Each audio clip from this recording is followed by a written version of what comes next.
Assalamu alaikum viewers. Welcome to Siasat English News. I am Aman Omar. Telangana Rashtriya Samiti President and Chief Minister K. Chandrasekhar Rao has instructed the party leaders to win the 30th April polls for 2 corporations and 5 municipalities. Take on opposition for falsehood and ensure more development in urban local bodies, KCR asked the TRS leaders in campaign. He inquired about the prestigious turn polls for urban local bodies. Since these polls are last after Dubaka GHMC Nagarjuna Sagar segment by-polls, there will be no other polls in the near future until the general elections in 2023. So the TRS boss has been keen in these crucial polls. He reportedly instructed the ministers, MLAs and local leaders to woo voters of development and expose falsehood by the opposition parties.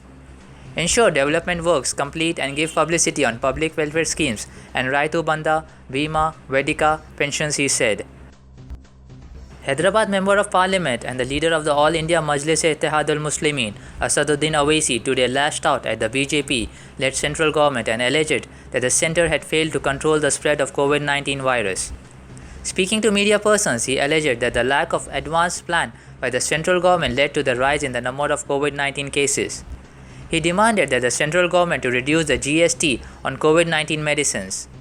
Making it clear that nobody is aware of the longevity of the COVID-19 virus, he demanded the state government to build a new hospital on Osmania General Hospital premises.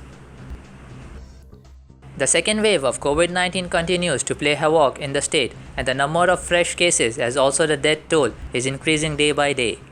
On Sunday, 73,275 corona tests were conducted in the state till 8 pm and 6,551 persons were tested positive, a bulletin released by the Health Department stated here today. The number of deaths due to corona on Sunday went up to 43 as against 38 on Saturday. The total number of deaths so far reached 2,042 in the state. As many as 3,804 persons recovered from the corona on Sunday. There are 65,597 active cases in the state now. In Greater Hyderabad Municipal Corporation limits, 1,418 fresh cases were recorded yesterday. Former Minister Muhammad Ali Shabbir on Monday demanded that the state government give clarity on reports or rumors of imposition of total lockdown in Telangana state from the first week of May. Shabbir Ali, in a media statement, said that the state government has miserably failed to prevent the spread of coronavirus in Telangana. Record number of fresh cases and deaths are being reported every day, and the situation is going out of control with every passing hour. Chief Minister K. Chandrasekhar Rao has failed to foresee the outbreak of the second wave, although the first wave and the subsequent lockdown completely shattered the state's economy. When almost all affected countries witnessed the second, third, and even fourth wave of COVID-19, why Prime Minister Narendra Modi and CM KCR failed to foresee a similar situation in the country, including Telangana. They did nothing in the last 1 year, and today we are losing thousands of our citizens to the COVID-19, the former minister said. In the wake of corona cases rise in the second wave, Telangana Press Academy has decided to offer 2 lakh rupees financial assistance to kin of the deceased journalists in the state. This was informed by Press Academy Chief Allam Narayana. In 10 days of corona cases rise, 15 journalists died of its effect, he said. Since several representations made from journalists, associations and unions to help journalists kin, he said. Chief Minister K. Chandrasekhar Rao is kind enough to provide immediate financial assistance to such ailing and deceased journalists, he said. Those who have died of corona effects would get government help. All India Majlis-e-Ittehad al-Muslimin President and Hyderabad MP Asaduddin Owaisi today announced 1.4 crore rupees relief package to fight COVID-19 virus in the state. The funds will be used to set up a COVID-19 helpline number and oxygen bank in the state. The doctors at the helpline center would help the COVID patients and guide their caregivers. The funds will also be used to distribute medical kits to all the patients in the need. In a statement, Asaduddin Owaisi said that the call center with 25 doctors would work from 6 am in the morning till 12 pm in the afternoon to provide the assistance to the patients. He said that they had already procured 200 big oxygen cylinders and 50 small cylinders for home care patients. He said that the patients can also bring in their own empty oxygen cylinder and get them refilled. He said that they had converted a function hall near Habibnagar into a COVID war room to set up the helpline center. The Madras High Court on Monday lashed out against the Election Commission and said it is the most irresponsible institution in the country who have done nothing to prevent political parties from breaching COVID-19 protocol.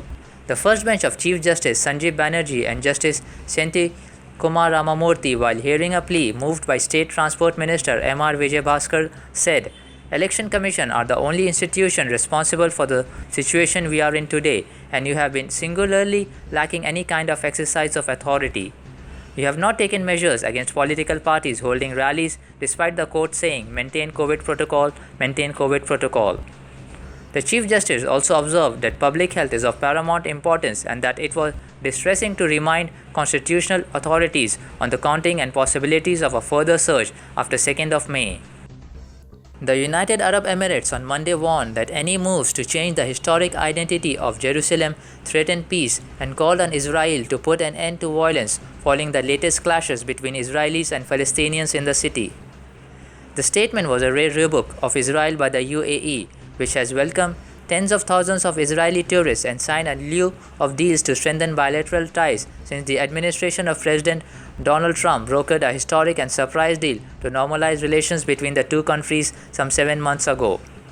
The UAE move laid the path for Bahrain and Sudan to also formalize ties with Israel. The UAE Foreign Ministry said in a statement carried on the Emirates state news agency that it was concerned over acts of violence committed by right-wing extremist groups in the occupied East Jerusalem. Actor Salman Khan on Tuesday got out on the streets in Mumbai to distribute refreshments and meals to all these frontline workers, and a video of the same has gone viral. The actor visited the Bhaijan's kitchen on Monday to look over the quality of the food that is being supplied by the restaurant to the frontline workers across Mumbai.